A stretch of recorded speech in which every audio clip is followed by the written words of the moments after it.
that you said you're going to fuck you all up or blow shit up. And then also, I'm not just going to leave voicemails, I'm going to blow the motherfucker up. I'm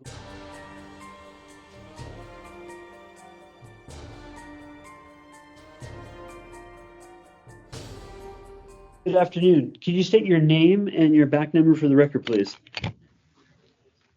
Yes, sir. My name is Kiwanica Spikes, 1101769.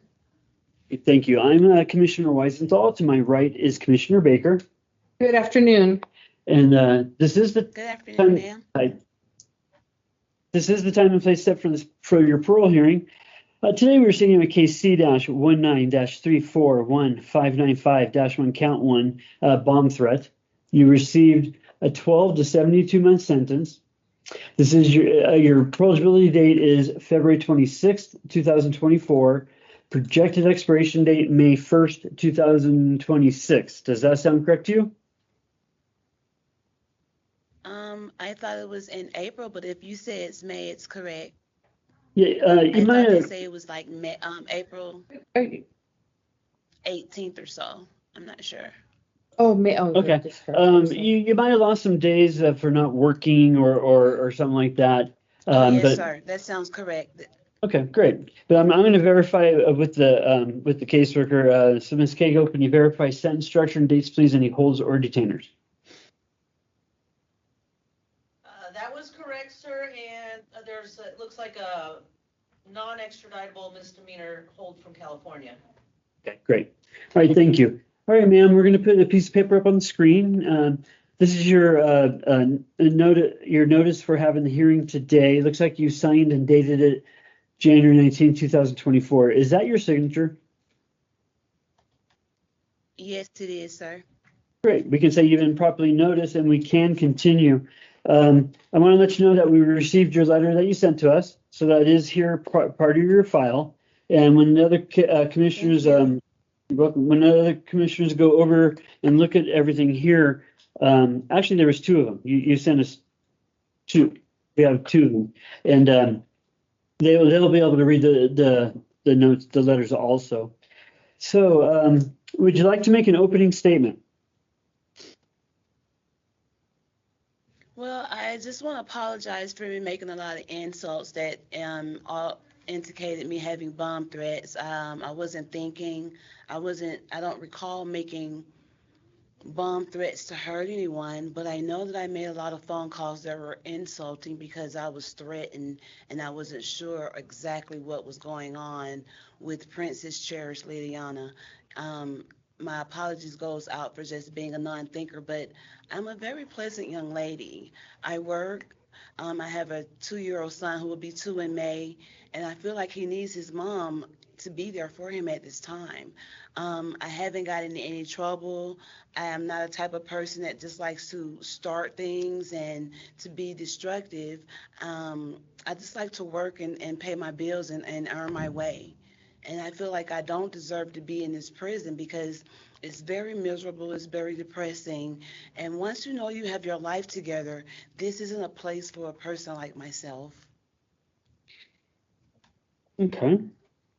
Um, so thank you for your opening statement. What I'm going to say, what I'm going to ask you is this. You say you're a pleasant young lady, which and you might be. Of course, we I don't am, know sir. you, I promise you. but let me get to what I was going to say. Your criminal history, it goes way back to 1991. You have a lot of violence. I know that's the 90s, and that is quite a few years ago. But throughout your criminal history, violence keeps on popping up. So, are you a violent individual? No, I'm not, and I'm able to prove that a lot of those charges added wasn't me. I was not even in the state of California when they had charges about vandalism. I never vandalized anything. I've never had assault with a deadly weapon. I can only remember one fight in California when the beautician messed my hair up and she hit me first and it began an altercation. Um, domestic violence here in Las Vegas, but I'm not violent.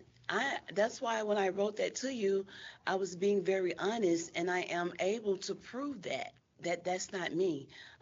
Maybe it's a stolen identity, but Kiwanika Spikes is not a violent person. I don't like to fight. I'm not argumentative. I get picked on a lot, and my mouth may be verbal, but far as me just being the aggressor, sir, I promise you I'm not a violent person. So I can't begin to tell you a lot of those assault with deadly weapons and batteries. Now, the last incident that happened to me in Atlanta, which caused me to be arrested, I was being attacked in a hospital, which is all on camera.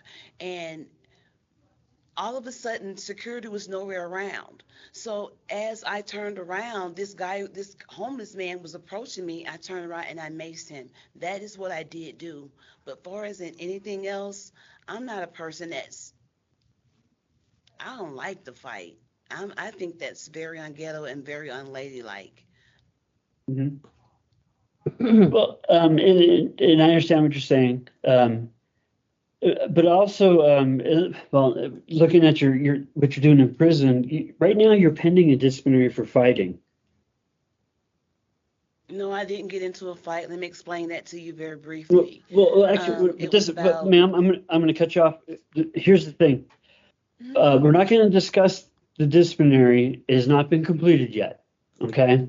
So Yes. um, don't want to discuss it. However, uh, I think um, no, It we're gonna. wasn't a fight. No one, it wasn't a So fight. what? I hit no one, no one hit me. Okay, ma'am. Let's not talk about the fight for just a second. What we usually do is we usually wait to see what happens with the disciplinary. In other words, we would stop the we wouldn't do the hearing. We do no action to see the outcome of the disciplinary. Um, if you get found guilty of any disciplinary at this time, it's actually going to make your points go up, and you're going to go into a different risk. The questionnaire you went over with your caseworker about your risk assessment. Right now, you're at a low risk if we don't adjust anything, and if you get this disciplinary, that's going to adjust it. It's going to give you points. Um, So did you, just a second, I wanted to check something. Sure. So just hold on just one second Just a second, here. I just, uh, was that, I thought that was, just want to double check. Yeah, I think we should take no action. Yeah. Um, Okay. so what we're gonna go off record for just a second. Okay. Just one moment. We're just one moment. We'll be right there, right back to you.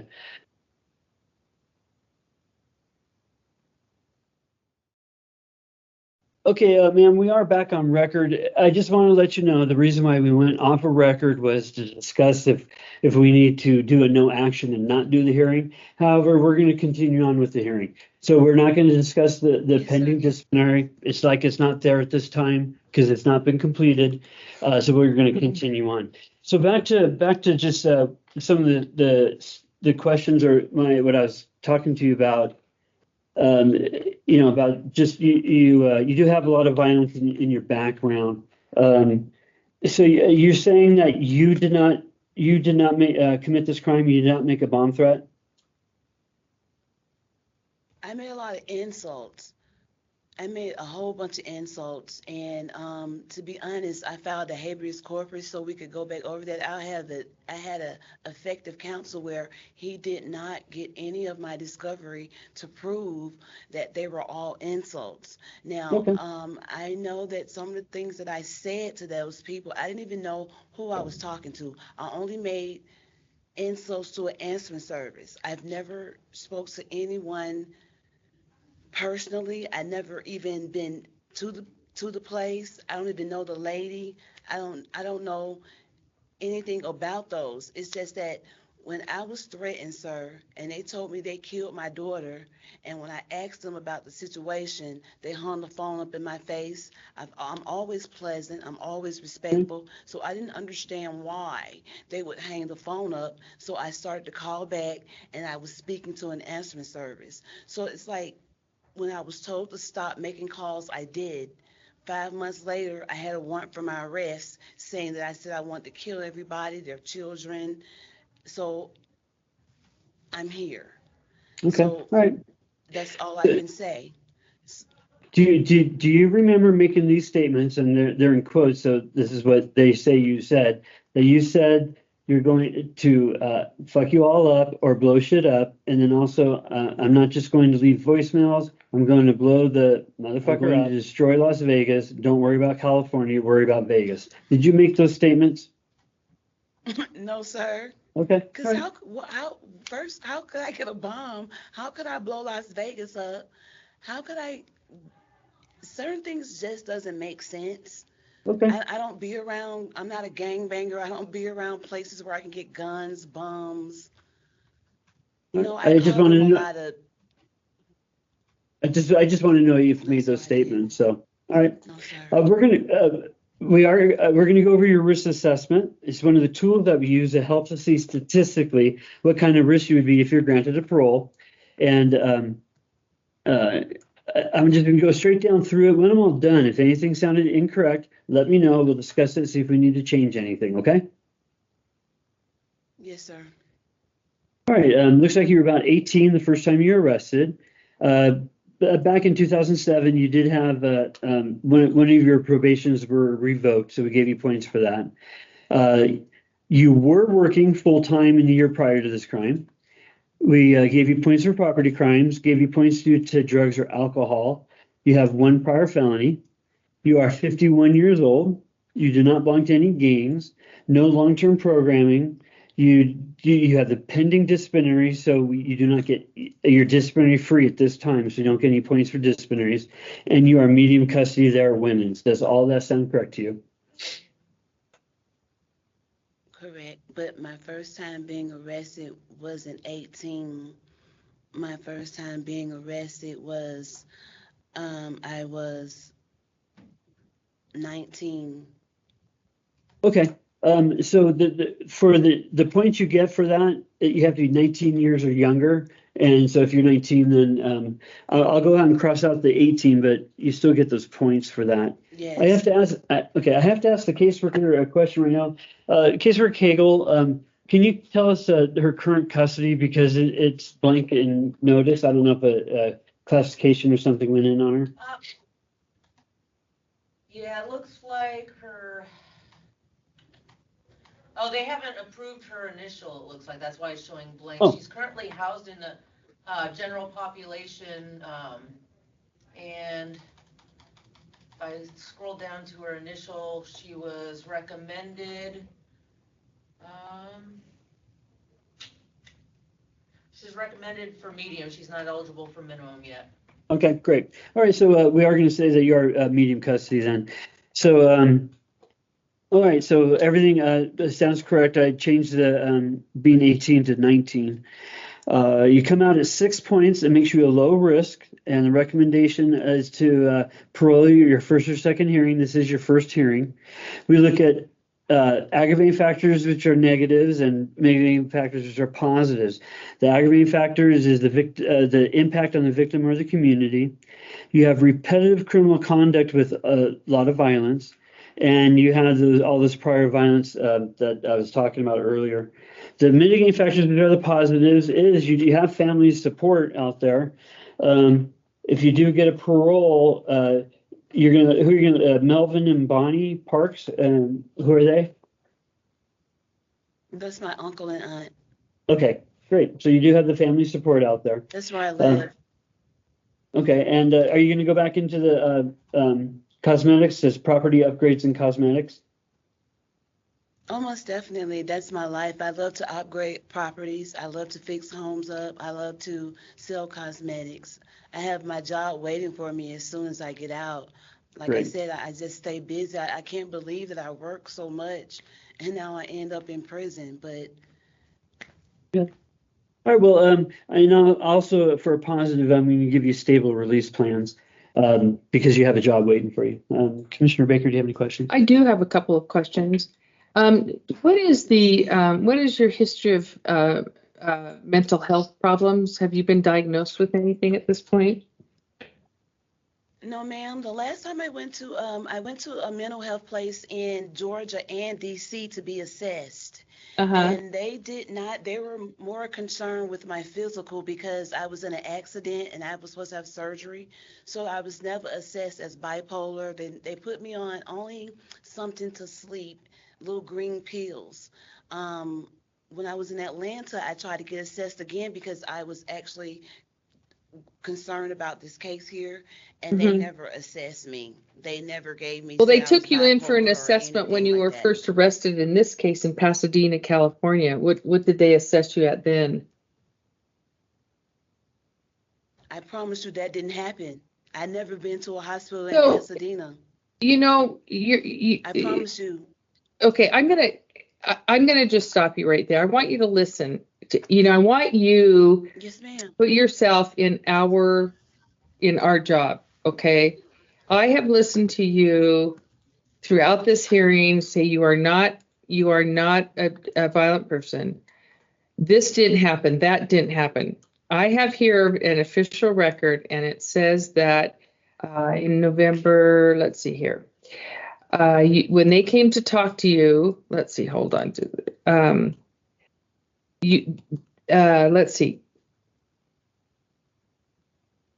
When they came to talk to you in Pasadena, California, I believe it was in Pasadena. I just want to make sure. Oh, wait. Victims, officers investigating. It just said when they made contact with you in Pasadena, California, they placed you in a mental health facility. No, ma'am. During your stay in the facility. Okay, so all I'm telling you, and I want you to just, once again, this is your criminal record. Simple assault, 1992. 2000, willful obstruction of law enforcement. 1999, battery and vandalism and assault. 1999, battery. 1999, convicted of battery. 2004, convicted of battery and disorderly conduct. 2007 was an attempted forgery. It doesn't look like there was any. And then 2013, you have a trafficking charge, although you say you've never used drugs, a battery in 2009, and this instant offense, which is communicating that you're going to do a bomb, and aggravated stalking. You made phone calls, over 100 phone calls to this person. And before you say that never happened, there's a record of phone calls. There's a record of you making the phone calls. So my question is to you, if we were to grant you parole, how do we know you're not going to continue with this? Because you won't even admit that there's an issue at this point. You won't even admit that any of this happened. I promise you, because after they told me to stop calling, I never called again. And I promise you, I've got a different job to where my life is just so different. I mean, I work around people that my bosses kind of favor you guys.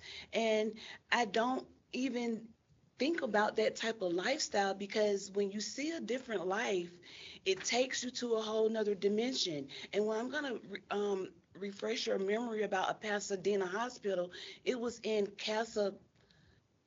somewhere Orange County. And Okay. They called Las Vegas and they told them that I was not gravely discharged. I was not a homeless person. I was living very, very well. The police of Buena Park took me to a hospital, ma'am. Pasadena, the feds and Pasadena. I don't know where the hospital was. I just know it was in California. It was Pasadena Police Department. Ma'am. That's why I wanted to tell you it wasn't Pasadena. It was Casa. It doesn't matter. That doesn't matter. You're getting caught up in the details. What matters is you're not admitting to your behavior. You have this behavior and you're saying this didn't happen. And I promise you, and this didn't happen. You need to get some attachment to what really is going on here and to make sure that it doesn't happen again. And that's all I have. That's all I have. Thank you. Okay, we're going to go ahead conclude the hearing. All right, ma'am.